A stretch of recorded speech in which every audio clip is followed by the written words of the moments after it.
मुंबई की POCSO special court ने rape के एक दोषी को 25 साल की सजा सुनाई है। दोषी ने अपनी ही नाबालिग बेटी का रेप किया था। उसके खिलाफ उसकी मां ने ही पुलिस में शिकायत दर्ज करवाई थी। विक्टिम ने कोर्ट को बताया कि उसका पिता बीते 1 साल से उसका रेप कर रहा था। नमस्ते, मेरा नाम है सोनल और आप देख रहे हैं ऑर्डिनरी। इंडिया टुडे की विद्या की रिपोर्ट के मुताबिक विक्टिम अपने पिता और परिवार के 5 और लोगों के साथ मुंबई के वर्ली इलाके में 10 बाई 10 के कमरे में रहती थी। घर का खर्च दादी और आरोपी जो कुछ भी कमा कर लाते थे उसी से चलता था। विक्टिम की मां 7 साल पहले घर छोड़कर चली गई थी, जिसके बाद से उसका पिता ही उसका इकलौता लीगल गार्डियन है।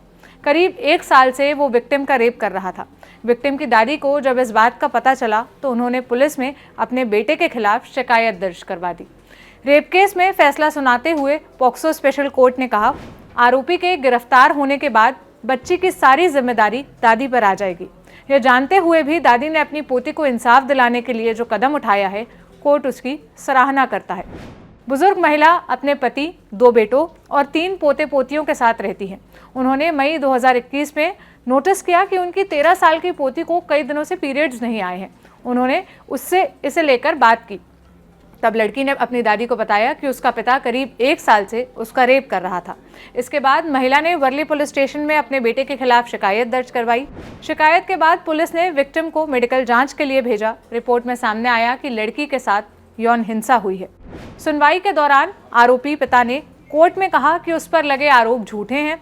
आरोपी के वकील एस जोशी ने दलील दी कि विक्टिम की कुछ लड़कों से दोस्ती थी। आरोपी उसे उनसे नहीं मिलने को कहता था और इसी को लेकर उसे डांटता मारता था। इसी के चलते विक्टिम ने रेप का आरोप लगा दिया।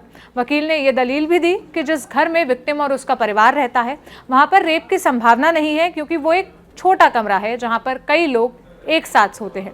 हालांकि स्पेशल कोर्ट की जज भारती काले ने इस दलील को खारिज कर दिया। उन्होंने कहा, हो सकता है कि जब घर के लोग दिन भर की थकान के बाद सो जाते थे तब आरोपी ने सभी सावधानियां बरतते हुए विक्टिम का रेप किया हो। यह कहना ठीक नहीं है कि कमरा छोटा होने की वजह से ऐसी घटना नहीं हो सकती।